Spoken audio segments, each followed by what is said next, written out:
filsafat komunikasi apa belum sih? Udah deh. Udah kan? Dari Pak Edu udah dikasih tadi. Udah kan ya? Ya kalian udah baca artikelnya belum?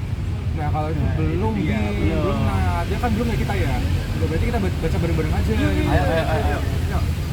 Di sebuah kelas komunikasi, ada sekelompok mahasiswa yang baru saja membaca artikel tentang perkembangan kecerdasan buatan.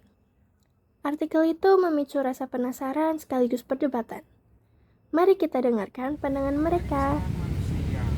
Nah berarti emang manusia banyak banget. Bener sih, kayak bisa bagus. Guys, tahu nggak sih kemarin tuh aku iseng-iseng buat gambar pakai AI, ada promnya gitu.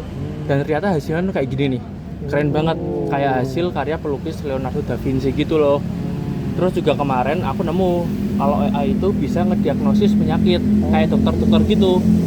Jadi kalau dipikir-pikir AI itu sempurna gitu nggak sih guys? Kayak kata Plato itu, karena semua ide yang kita punya itu bisa diwujudkan pakai AI ini. Iya bener banget. Kayak sekarang AI yang serba bisa tuh bisa bikin hidup kita jauh lebih mudah gitu nggak sih? Tapi jangan senang dulu guys. Kita harus ingat teorinya Aristoteles. Semuanya tuh kita harus lihat dari kenyataannya. Nah, nyatanya AI itu kan cuma mesin guys. Nah, kan dia kan cuma ngikutin data yang ada. Kalau datanya salah, ya hasilnya juga salah loh guys. Gimana dong? Nah, betul kata Matthew. AI itu nggak sepenuhnya sempurna. Karena dia tuh bisa bikin keputusan yang merugikan orang lain. Tapi kan AI termasuk ke teknologi. Artinya AI bakal terus berkembang dong. Dan itu juga tandanya kalau AI akan menuju kesempurnaan. Loh, teman-teman. Tapi kan kesempurnaan itu cuma milik Tuhan. AI itu cuma meniru pola, bukan memahami manusia.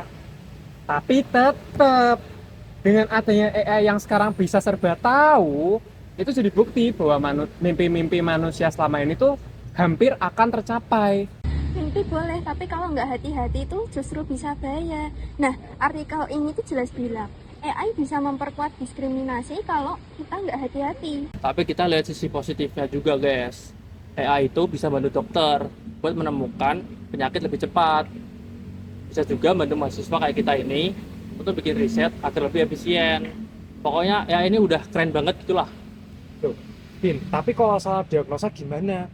Kalau hasil risetnya bias, nah kita kan nggak bisa full 100% percaya sama AI, sama mesin. Nah, jadi jangan terjebak pada dunia ide doang. Kita harus lihat kenyataannya di lapangan kayak gimana. Sudah tidak perlu didebatkan lagi. AI emang mempunyai potensi yang besar, tetapi ada batasannya. Mungkin kita butuh Aristoteles untuk berpikir kritis dan Plato untuk bermimpi. Bener banget. Jadi kita tetap bisa berinovasi, tapi kita nggak ngelupain resikonya. Nah, aku setuju kalau AI itu bisa jadi alat yang berguna asal kita tetap mengawasi. Udah oke deh.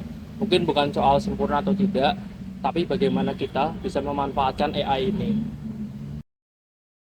Nah, dari artikel yang mereka baca, bisa kita lihat bahwa jelas-jelas AI itu bukan cuma sekedar mesin. AI bisa jadi jembatan buat kita ke dunia yang ideal, tapi sekaligus bisa jadi jebakan kalau kita lupa sama realitas. Nah, pada akhirnya, AI itu cuma sebuah alat. Bagaimana kita menggunakannya, itulah yang menentukannya.